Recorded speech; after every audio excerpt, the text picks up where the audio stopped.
This evening, I'm very excited to welcome David Levithan and Jens Lekman. David Levithan is the author of numerous acclaimed novels, including The Lover's Dictionary, Every Day, Boy Meets Boy, and Two Boys Kissin'. His other collaborations include Nick and Nora's Infinite Playlist with Rachel Cohn and Will Grayson with John Green. He can often be found with headphones on, a devoted music listener, but it's safe to say that nobody will ever ask him to sing at a wedding.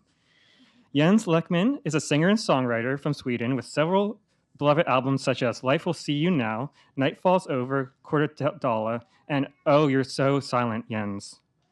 He was once voted the 15th sexiest man in Sweden by Elle, and then he dropped down to number 33, and since then he hasn't been included in their list. He works part-time as a wedding singer. Jens will be doing a special performance that you could only see live today. Their new novel, Songs for Other People's Weddings, blends David's deeply observant storytelling and Jens's inventive and touching original songs. It is a tender, honest novel that tracks love through all its chord changes, never forgetting that the best songs contain the bitter and the sweet, the despair of losing it all, and the euphoria of being found. Please join me in welcoming to Politics and Prose, David Levithan and Jens Lekman.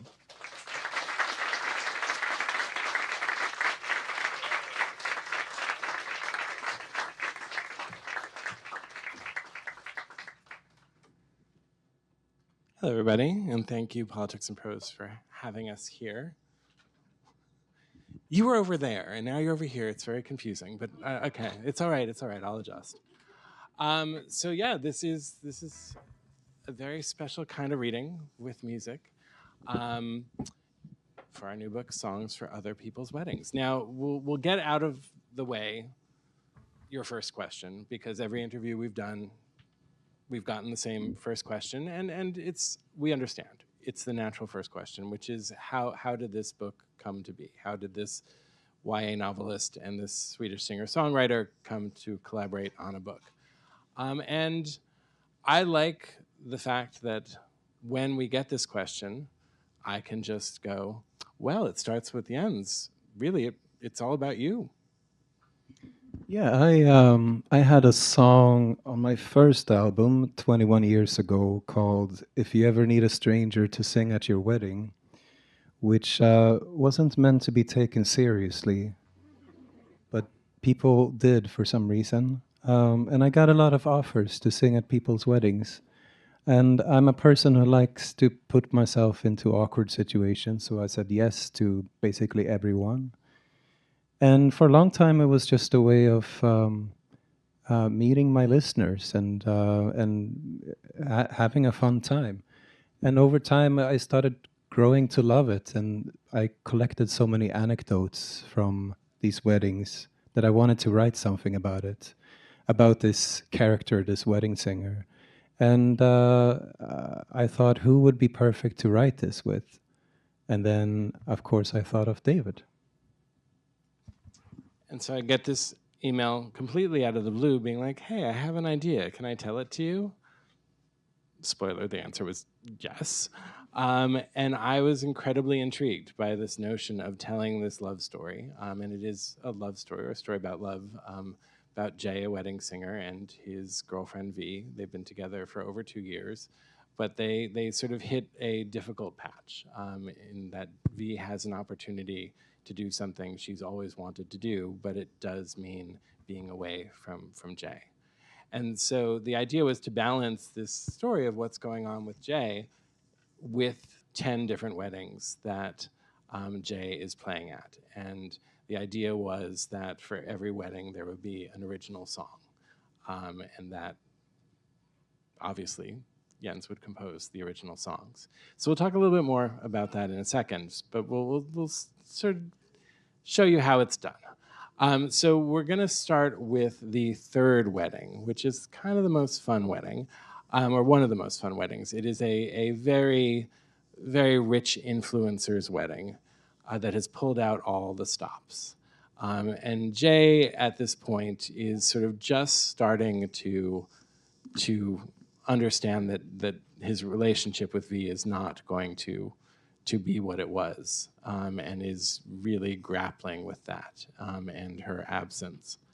So So that is sort of where Jay is at. Unfortunately for Jay, part of sort of being in that emotional hole meant that he didn't show up to rehearsal for this wedding. And so he finds out that not only is there a big, big wedding cake for the wedded couple, but he is expected to pop out of it. This is based on a true story. So that is where we meet Jay in this chapter for this passage. He is being put into a wedding cake. The top cake is put back in place, and Jay can hear what sounds like whipped cream being released from a can to cover the seam. Jay waits, expecting they will roll him in at any moment. He doesn't wear a watch, and his phone is in his back pocket. He's afraid if he tries to reach for it, he will hit the side of the container and cause part of the cake to collapse. He can't imagine how much a cake like this costs. It must have required an engineer as well as a pastry expert. He tries to figure out what to sing. It's not like Celestia and Roger have given him much insight into their love or their lives. The only song in his heart right now is Help. To comfort himself, he looks for the air holes in the plastic, which is when he realizes there aren't any air holes in the plastic. They've forgotten the air holes. Jay is not by nature claustrophobic, but he does like to be able to breathe, and he's starting to feel like he can't. He takes deep breaths to calm himself down, then panics that his deep breaths are only making things worse. So he takes small breaths, at long intervals at first, but then more frequently because it really does feel like the walls are getting tighter and time is either moving slowly or not moving at all, and he twists to get his phone to text the wedding planner, and there's a jolt, and he gasps, and ... dot, dot, dot, dot, dot, dot, dot, dot, dot, dot, dot, dot. The world comes back frame by frame, like a film projector that's rolling slowly. Jay can't see much, just darkness and white plastic, but he hears indistinct voices yelling, and then suddenly there's light. Jay looks up, and this must be a dream because this very famous action star that Celestia and Roger has asked to be in the wedding is staring down at him, asking him if he's okay, and that's when Jay realizes he passed out inside of a wedding cake. And this very famous action star is reaching down for him. And the first time Jay tries to stand, his legs do not agree with the plan, and he is so embarrassed to wobble in front of the very famous action star. But the very famous action star doesn't make him feel ashamed. He actually says, "This whole thing is such bullshit," as he leans over more so Jay can grab his hand and let himself be pulled up. His head clears the top of the cake, and he's not sure he's got the steps, so the very famous action star keeps hold of his hand. And because the little stairway on the back of the cake is facing the big band that Celestia and Roger have hired, that's who Jay sees as he emerges. They all have their instruments down, and they're looking at him with such concern, and life really can't get much worse, can it? Not just because they pity him, but because they're pitying him for the wrong reason. They have no idea he's lost V. He's made a fool of himself and lost V. He's made a fool of himself by losing V. He tries to keep it together as he makes his way to the stage and pretends that everything is normal. He is generous in his introduction, talking as if he knows the wedded couple beyond their fondness for toasters. It's a strange reference that you'll have to read the book to understand. "It's extraordinary that you have built this kind of paradise together," he says, "not just for yourselves, but for everyone here. That is magnificent of you, and I am so honored to be able to add my humble song into the gift of your day." The last part barely makes sense, but it sounds good, and now Jay can see Roger smiling like a pleased Medici. Celestia, however, is giving him a different kind of look, both vulnerable and curious. He recalls what the wedding planner told him, how she thinks he has some insight into how this whole love thing is supposed to work. And that, he realizes, is what she's looking for. some insight. She fought with Roger over getting rid of the old song because for all of its grandiose trappings, she still wants her wedding to be about love, so her marriage can be about love. There's really only one song that wants to be sung. If Celestia wants him to sing something true about love, this is what he's got. It's the only thing right now her money can buy, a possible path on the balance beam. Clumsily, he takes his phone out of his back pocket and pulls up the lyrics on his notes app. My girlfriend always tells me she prefers it when I improvise, he says to the crowd. Then he stops himself, corrects himself. No, that's wrong. She's not my girlfriend. She's the woman I love. And she always tells me she prefers it when I improvise. So here's a very new song about love. A song from my heart. Then he looks straight at Celestia. It's about how messy it can get and how you can push through that so it all works out. She smiles then, a little less vulnerable, a little more curious, and he begins the song. So as mentioned earlier, the idea was to have original songs for each of the weddings, and in my head, we were going to split it 50-50. Half the songs were going, or half the chapters were going to be Jens giving me a song, and then I would have to figure out what wedding would lead to that song. And then half the chapters, I would write the wedding, say insert song here, and then Jens would have to figure out a song to go with the weddings. It has become very clear as we have been talking with this book, or about this book for interviews, that I forgot to tell him that that was the plan, which would explain why for the first few chapters, we would finish a chapter and he would immediately send me a song for the next chapter. And I was, oh, okay. And it was finally the 5th chapter where I basically said, dude, don't send me a song, which is a weird thing to say to Jens. I'm gonna write the chapter first and then you can respond. And that sort of set the tone for the rest of the book. And hopefully as you're reading, you can't tell which ones started with the song and which ones started with the chapter. So Jens, what was it like, the difference between handing a song over to me and sort of trying to guess what I would do with it and me giving you a full story and a full couple and then you having to write a song? Yeah, I mean, so I've been writing wedding songs for couples the last 20 years. And when I do, I always sit down with the couple and I talk to them for a while and interview them and try to understand their story and what their relationship is about before I write the song. And in the beginning, the idea was that I would just make up these songs for fictional couples in my mind. And it's hard to connect with these fictional couples. It was much easier when David had sent me a chapter and said, here are the characters, get to know them and write for them. Then I could emotionally connect with them. And I think we noticed that after a few chapters.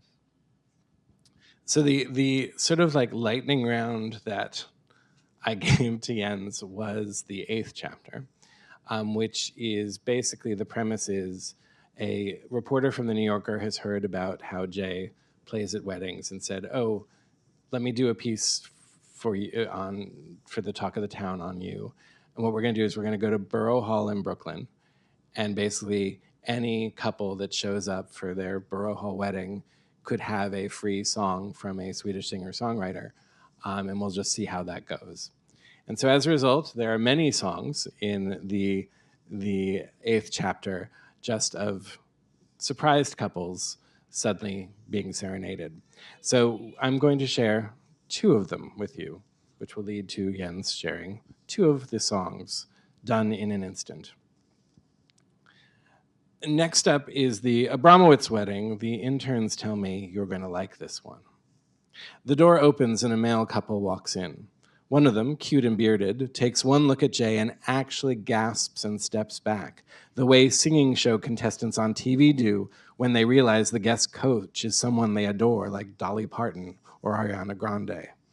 The bearded guy's spouse seems more amused than annoyed by this. Come on, David, he says. Just breathe.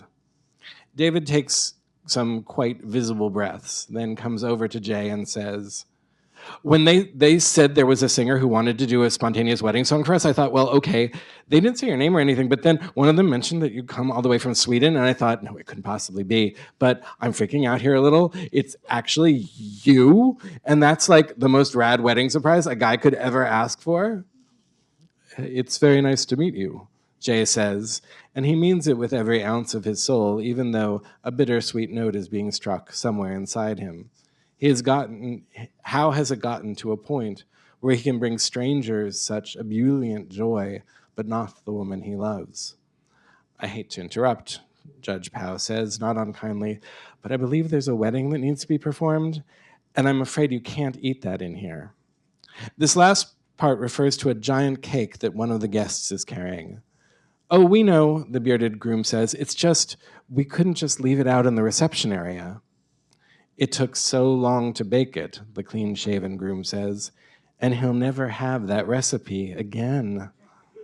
Thank you. Jay laughs, and the clean-shaven groom adds, he really did bake it. I'm not saying I'm marrying him because of his baking, but it's certainly in the plus column. The ceremony is as sweet as Jay imagines the cake to be. When his turn comes, he sings to them. The last couple of the day throws Jay for a moment. The bride doesn't look like V, but she does look like she could be V's sister. At least, until she speaks, and the most Brooklyn of Brooklyn accents comes out, full of sweaty syllables and puncturing punctuation. She's wearing a dress that is, in its own way, magnificent. This one could very well have been this bride's grandmother's. As if to support this assertion, the grandmother is present and fussing at the dress. A photographer clicks like paparazzo, and a young kid carries a boombox at least 5 times older than he is, which blares Empire State of Mind so loud the Empire State might get a migraine. Judge Pow signals for the music to end and the service to start. The groom holds out his hand to escort his bride up to the podium as if it's a grand staircase and not a single step.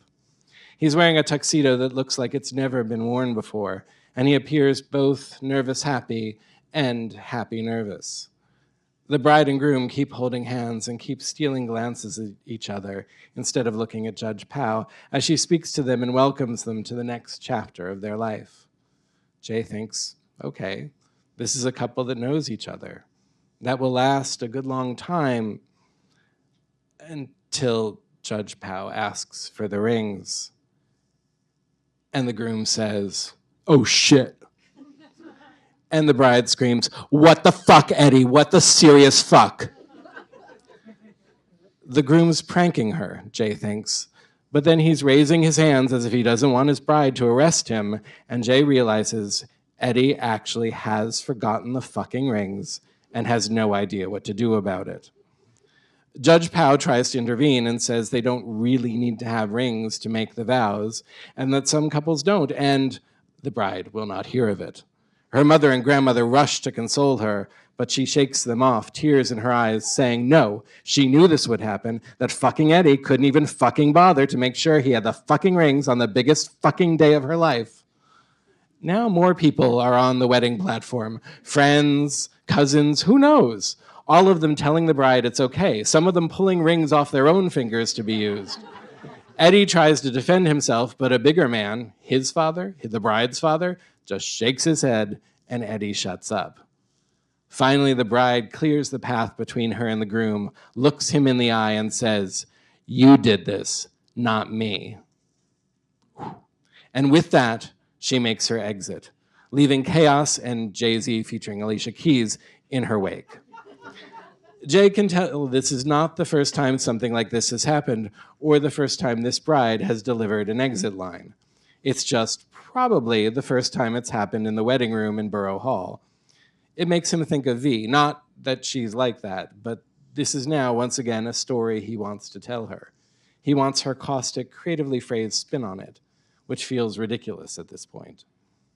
Because it's the last wedding of the afternoon and because there isn't any paperwork to sign, Judge Pow actually makes an exit before the groom does, telling Jay in 10 seconds how much she enjoyed his singing, and then talking to the reporter for about 2 more minutes with things she might be quoted as saying in his article. Eventually, a few guys manage to get the groom to hold his head up long enough to be able to leave the room. As he passes by, he says thank you to Jay, which breaks Jay's heart. This isn't a bad guy. He just forgot the fucking rings. Soon it's just Nick and Jay in the chapel. Someone turns off the overhead lights, so there's only the glow from behind the stained glass. So I guess that's it, Jay says, picking up his guitar. Nick, the New Yorker reporter, smiles mischievously. Come on, he says. You gotta play me their song. Jay is tired, but he also sees the sense of it. Why should the happy couples be the only ones who get a song? He takes a moment, strums a few chords, and then as the clerks in the other room close their windows and pack up to leave, he sings. You don't know this yet, but at some point as we're driving to North Carolina tomorrow, I'm going to stop at a tambourine store and buy a tambourine just so I can play it when you sing that song.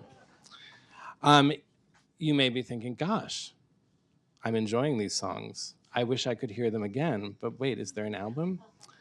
Hey, guess what? So at the beginning of the novel, there is a QR code that contains a link so you can listen to all of the songs as you're reading the book. You can choose to read the lyrics first, then listen to the song. You can listen to the song instead of reading that long passage that's indented and in a different font. Or you can read the whole book first and then listen to the songs. You might want to listen to the songs first, but that would be evil. Don't do that. So again, this was very much going to be a collaborative project. If you get the audiobook, which we highly recommend, although you should, of course, buy as many physical copies as you can from Politics and Prose tonight, that also has all of the songs embedded within the text. But wait, there's more. At the back, there's a second QR code, just so we can confuse you further. That links to pre-ordering and eventually ordering for Jens's next album, also called Songs for Other People's Weddings, which is an album of songs based on the book that includes some of the songs in the book. Are you following? Do I need charts and a tambourine? Perhaps. So this begs the question, Jens. 2 albums, not 1. How did that happen? Well, the idea from the beginning was that the songs that Jay, the wedding singer in the book, writes would be the album.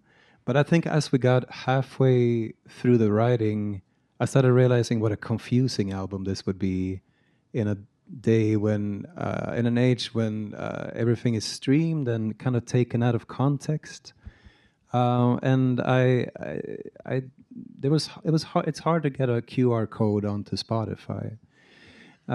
So there was this little voice in my head that started saying, "Why don't you do a rock opera?" And I thought that's the dumbest idea I've ever heard. But a lot of times that stupid voice in my head is right. It often leads me to a place that is kind of fun and does something out of the ordinary. So I followed that voice for once, and it's these songs that you can hear in the first QR code are very stripped down acoustic songs, kind of like the way that Jay sings them in the book, and the album is a fully orchestrated rock opera. So the last passage we are going to read, fittingly, is something that relates to the second single from the album, came out on the book's release day, Tuesday, Wedding in Leipzig. Did I pronounce it correctly? Leipzig? That's the first time you pronounce it correctly. Oh, excellent. Thought it was Leipzig. Who knew? So bear with me here. So that song is based on this chapter, which includes another song, but this passage in this chapter is actually based on an exchange that Jens had with a priest. This is so meta, like the dissertations are going to be wild. All right, so we are in that city, going to a cathedral for a Mozart scholar getting married to a non-Mozart scholar. And again, Jay is grappling with the relationship and the issues with V, and the possibility of losing V at the same time that Jay is performing in this wedding. And we see sort of all of these things come to the head here. He wakes up disoriented, out of sorts. The sun has risen, but the sky hasn't fully caught on to the fact. It's going to be a dreary, dismal day. Just past noon, Jay puts on his suit and walks to the church. It is only that as he nears it that he fully appreciates that he's about to play at a site where Bach and Mozart once played. Of course, if you count the choir, tens of thousands of other people have also sung there over the centuries. But how many of them have played their own songs? The church itself more than lives up to its history. On the outside, it looks like an alpine lighthouse has fallen into a more traditional cathedral from time immemorial. The sanctuary inside is striking in its simplicity, a white skeleton of pillars ribbed in red at the top as the ceiling soars. Toccata and fugue in D minor is playing as he walks up, as if to remind everyone of all that the walls have absorbed over the years. A crowd has already gathered, speaking both British-inflected English and German. Jay feels a little silly flagging down an usher and asking to be directed to the priest. But that's what he's been instructed to do, and so he does. He's led back into the back corridors of the church, ultimately landing in the sacristy. In the rooms around him, Jay can hear the choir gathering, tuning themselves. A string quartet bows in the distance. About 20 minutes before the service begins, a man who has to be the priest comes into the sacristy and nods at Jay. Jay nods back and wonders if the priest, too, only speaks German, as well as Latin, presumably. He's an older man, very serious-looking, with sharp features and small, round glasses. "You must be the singer," the priest finally says, almost dismissively. I am, yes," Jay confirms. The priest calls out a name, and another man pops into the doorway. "This is the organ player," the priest says. "Hello," Jay greets. The organ player nods back, then looks to his boss. With as few words as possible, the priest says that he will signal Jay when it is his time to sing. There will be no mic, no amplification. Jay's song will see the wedded couple out of the church at the end of the service. Jay must keep singing until the last person has filed out. The priest doesn't ask Jay if he has any questions. Instead, he dismisses the organ player, then turns away from Jay and puts on his vestments. "So, why did you become a priest?" Jay asks. In a sacristy, he imagines this amounts to small talk. "For the love of God," the priest answers. He almost sounds sarcastic, but because the priest is German, Jay can't tell if he's being mocked, if the concept of religion is being mocked, or if this is just a very straightforward answer. The answer is so fiercely punctuated that Jay figures this will be the end of their exchange. But then the priest, with his back still to Jay, asks, "Why do you sing at weddings?" Jay has a usual answer to this, but he tries to make it more elaborate for the priest. "Singing at weddings makes me feel like a kind of midwife," Jay replies. "It's like I'm delivering these people, like babies, into the next phase of their lives." He has to imagine neither Bach nor Wagner gave this particular answer, but in fairness, he's not sure they ever played weddings. At first, Jay doesn't think the priest has heard, since his answer gets such a lack of response. But then, fully vestmented, the priest turns and says, "Yes, and like a midwife, you stand in the middle of life, but still on the side. You observe and study, but you don't really participate." When Jay finds himself at a loss for a response, the priest humorlessly nods once and leaves the room. About 2 minutes before the start of the service, an altar boy comes over and leads Jay to the spot where he'll wait. Not in the middle of the service, but on the side. Carl and the rest of the wedding party are waiting at the front by the altar. Then a pipe organ begins to play Mendelssohn's Wedding March. Jay has never heard this piece played at an actual wedding before, and if it weren't for the setting, he might think it's a joke. It sounds like a Transylvanian circus processional delivered with perfect solemnity. Thee would absolutely love it for its garish audacity. but V is not around to appreciate it. And when J looks around to see if there's anyone else he can share a smile with, he sees only the choir members, who have been clearly trained to match their expressions to that of the priest. The ceremony continues along these somber tones, with Imogen walked down the aisle by her father and conveyed to the space next to Carl. Bach is evoked far more than love. The priest speaks of Imogen and Carl's holy union, but he seems more interested in the holy part than the union. It feels to Jay as if they've all been sucked into a much earlier century, and that the marriage has been arranged to shore up a lineage or acquire a dowry. There's no mention of how Imogen and Carl met, or indeed why they've chosen to be married. It's all very by the book, and there's no question which book it is. Jay figured he'd be the grand finale, but now he realizes he's meant to be the afterthought, the outro. Not even the first song after the movie ends, but the second one, playing as the names of the prop handlers and the finance executives are listed. For a moment, after Imogen and Carl exchange their vows and are pronounced man and wife, Jay thinks the priest has forgotten him entirely. When Imogen and Carl kiss, a cheer rings out from a few people and is quickly swallowed by the silence of the rest. It is only as they turn to leave the church that the priest shoots his steely glance Jay's way. There will be no introduction here. Jay is meant to simply step out of the shadows, which is exactly what he does. So now we have come to the Q&A part. We ask you to come to the microphone if you can. If for some reason you're not able to, just raise your hand and we'll call on you. Hopefully people will have questions. It gets really awkward in the Q&A if nobody has the first question. We stare at you, you stare at us. I'm trying to talk through that silence right now. All right, come on down. All right, we got two. Excellent. Hi. This is kind of like a fever dream for 2010 me. Love Will Grayson. Jens, I've always loved your albums, and I feel like it's really funny the kinds of commonalities you have in both of your characters. They're both a little stupid, a little awkward.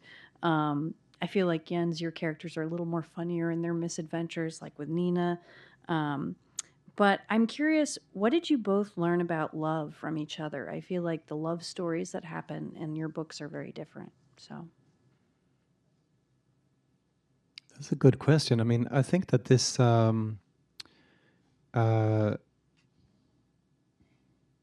this book led to a dialogue between us about love and relationships, and it came up in the editing of the book, where we were arguing about is this actually how someone would be in a relationship? And it turned out that we have different views on that. Surprise.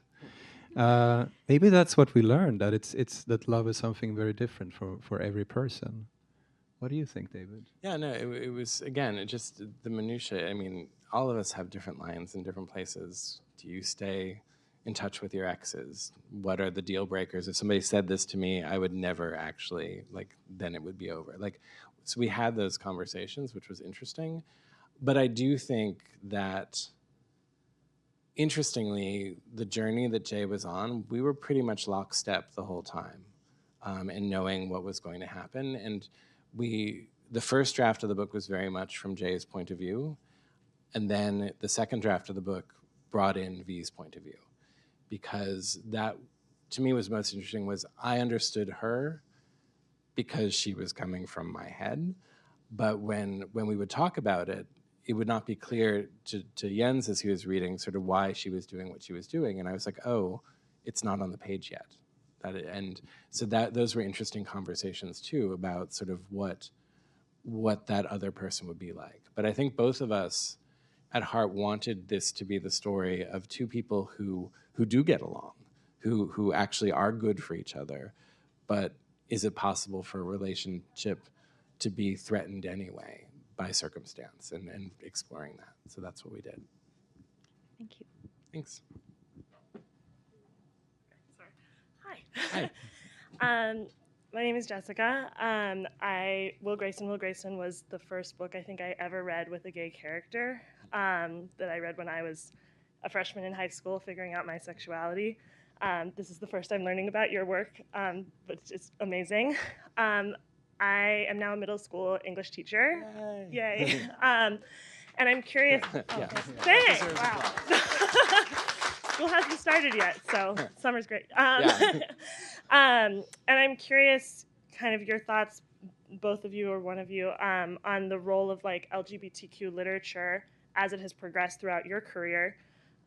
It's very different now. There's a lot more of it. And I have obviously not read the book yet, so I'm not sure, how that played into the writing of this book as well. Yeah, I mean, well, first of all, thank you. And I love that Will Grayson is being evoked so much tonight because, like, it was formative. and one of my favorite Will Grayson events was in the basement.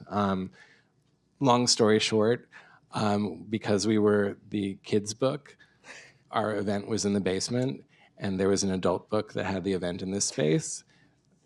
They got like 10 people upstairs, and we had like hundreds downstairs, and it felt like the triumph of the kids' table. So I thank Politics and Prose for indulging that. But no, I think it's been amazing to see queer literature come into its own. Like even in 2010, when Will Grayson came out, it was the first queer book to hit the New York Times list for children's or YA. Now, like half the list has queer characters, and I love that.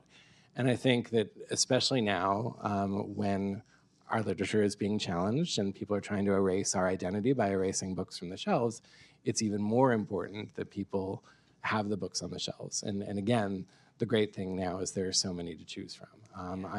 The statistic I keep citing, and I'm one of the leaders of a group called Authors Against Book Bans, so a lot of, unfortunately, about this subject, but what's amazing is if you look at the number of books that are being on these lists, we're now almost at 10,000 separate books that have been challenged in the past few years. Estimates are between 30 and 40% of those have queer content. So on the one hand, that's awful that so many queer books are being attacked. On the other hand, doing basic math, that means that there are 3,000 to 4,000 queer books that are being attacked.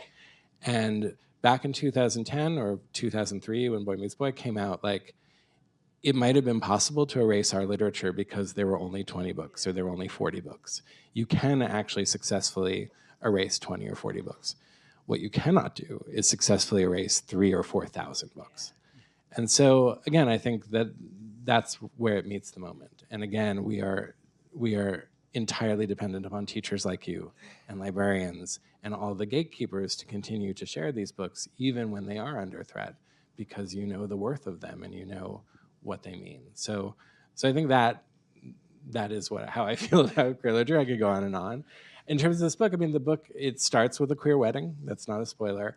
And there is a queerness of it throughout. So even if the main character is not queer, you will see a lot of representation. And I can't imagine writing a book. And you see lots of representation in Jens's songs as well. So it very much is in the fabric of the book. Thank you. Thanks. Hello there. Hello.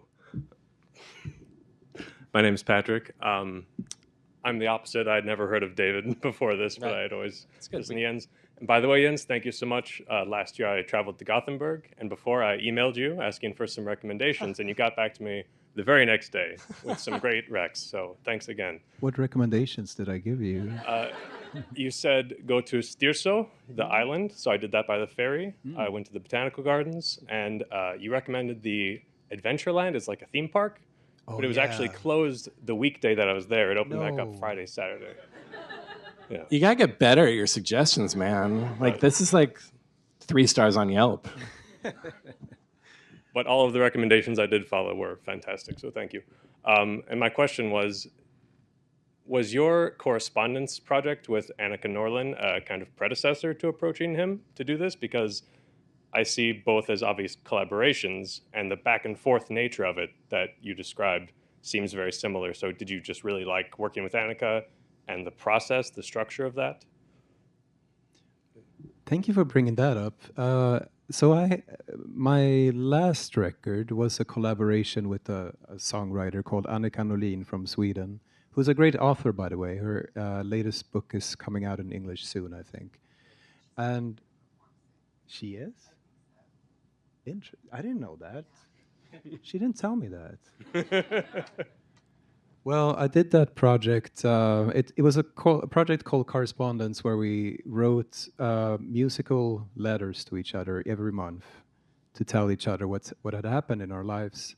And I kind of did that project because I wanted to I wanted to be friends with Annika, and I needed a friend, and I didn't know how to approach her to be a friend.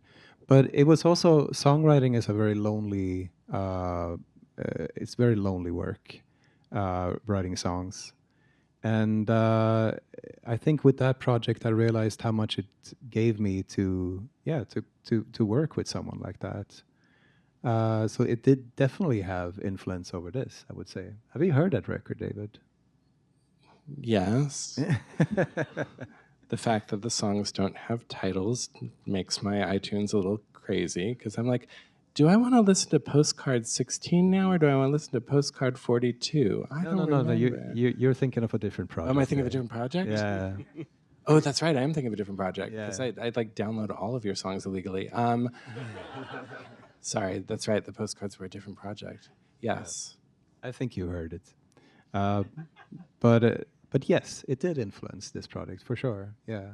And it was also a way to become friends with David. We've known each other for 21 years, I think. 20 years. Yeah. David wrote me just after my first record came out and said that he was listening to my music as he was writing. Which book was it again? Wide Awake. Yeah.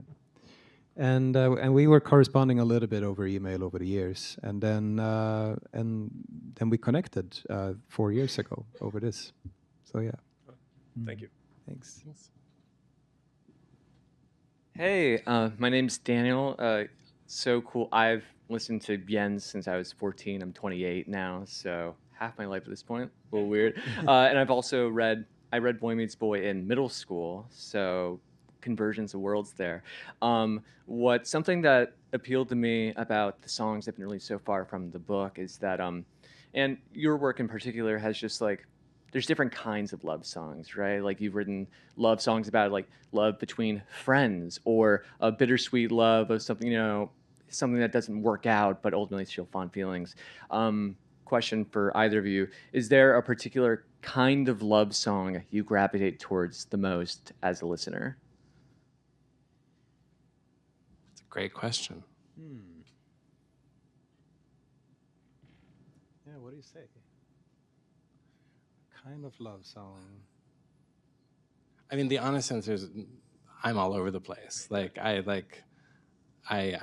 love the like I'm euphoric love songs. Like Carly Rae Jepsen's I Really, Really, Really, Really Like You. Mm-hmm. Run Away With Me. Like those are among my favorite love songs. But Yeah. then like Give Me Robin's Dancing on My Own, which is not a euphoric love song. Yeah. And like I am just in for the pathos as well. Oh yeah.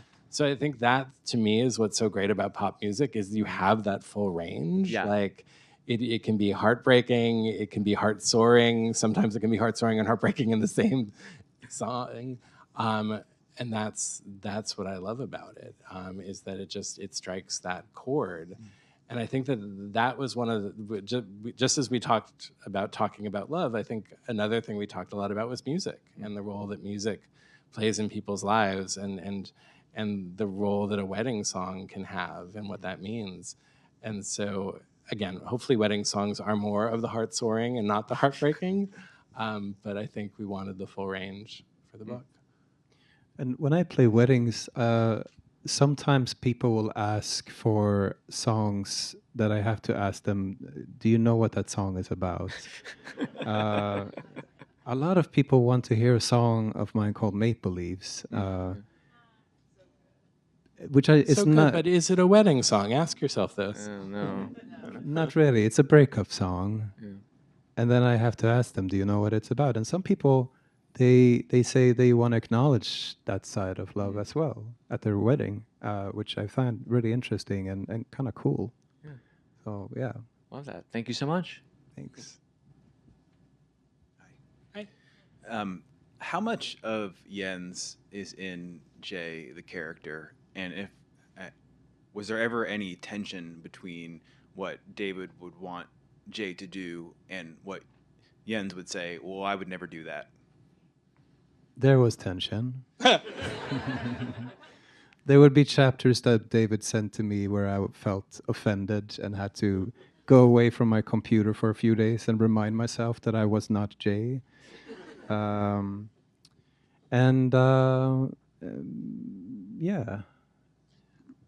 But for me, I mean, I did make a mistake.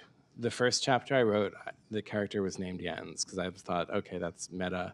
And that was weird for both of us. And I was like, that was a stupid idea. And that's how the character became Jay. But once the character was Jay, to me, it was very, very clear. And it was very helpful to me, sort of going back to what Jens was saying before, that we have a mutual admiration society. We had sort of talked books and music over the years, but we didn't really know each other. And so when I was getting into Jay's emotions, when I was getting into Jay's relationships, I wasn't worried that I was writing about Jens because I didn't actually know anything about Jens in that way. So for me, I had sort of this sort of due diligence of obliviousness, which gave me the freedom to write the character and use different anecdotes. I mean, when Jens tells me he once passed out in a wedding cake, I'm obviously going to use that in a book. But the whole relationship with J and V was purely of my invention. What was interesting is every now and then, the thing that was purely of my invention would hit home or would actually be close to something. But that was purely accidental. Hello, my name's Dominique. My question sort of relates to some of the references that you pulled while writing this. I know another sort of famous album that discusses the different types and sort of minutiae of love is 69 Love Songs by the Magnetic Fields. I know in a few of the excerpts you pulled, although they all had like overtones of romantic love, there were still different tensions and complications in relation to that. So again, just what other references did you pull while writing this novel/album? And again, are you familiar, did you listen to 69 Love Songs? I was compared so much to the Magnetic Fields when I started playing 22 years ago, that I refused to listen to them. I hated them for so many years. And then eventually I gave in and realized, they're actually really great. And you're a fan of them, right, as well? I am. Yeah.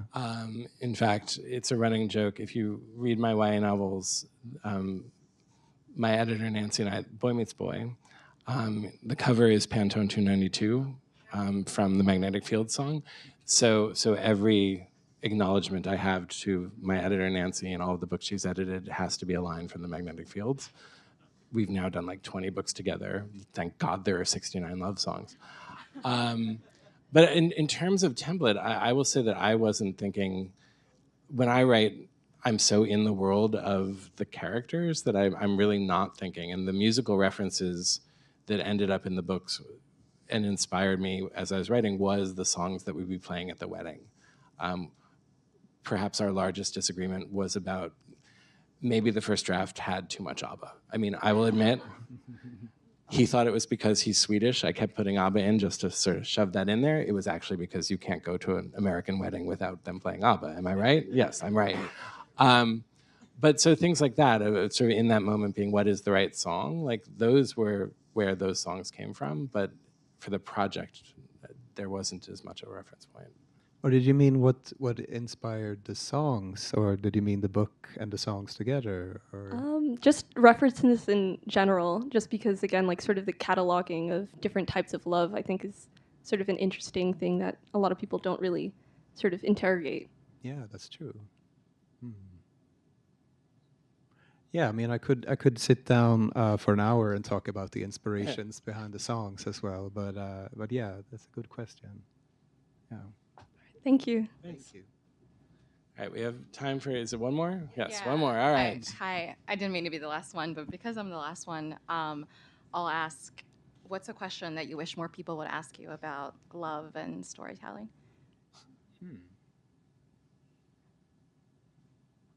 I'll note she hasn't asked us to answer it, which is pretty exciting. I love a loophole. You could answer it, but we're also out of time.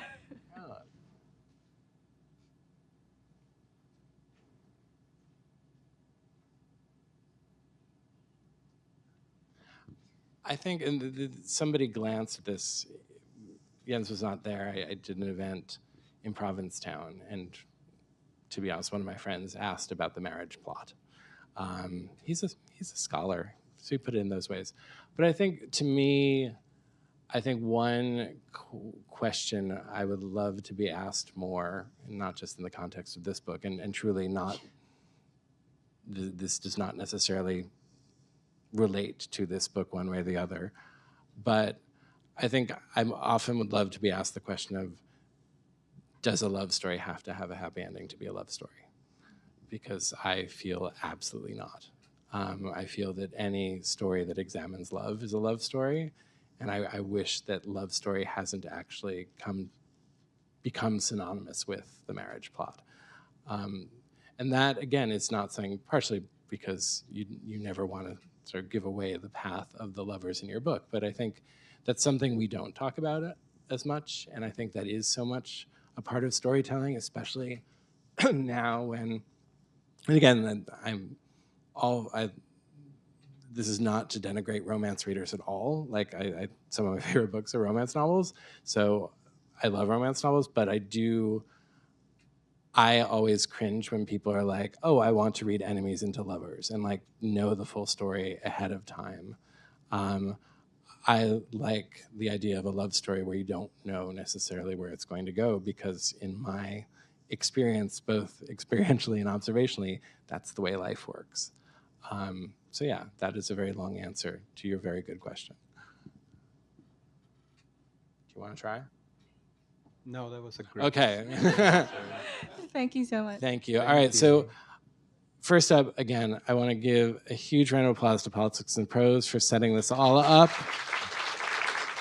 It's truly one of my favorite stores to go to. Jens has kept hearing me be like, Politics and Prose is going to be great. It's going to be great. And so thank you for actually making me be right, which is always the most important thing. And again, I always tell audiences, like, the way to support us, to support indie bookstores like this, which are so crucial, see earlier conversation about fighting book bans and fighting for intellectual freedom, is to buy lots of books. We would love you to buy lots of copies of our books. We'll happily give you recommendations for other books to buy, but please buy as many books as you can tonight to support Politics and Prose and their mission. So thank you all. Thank you. Thank you. Speaking of purchasing books, you can find the book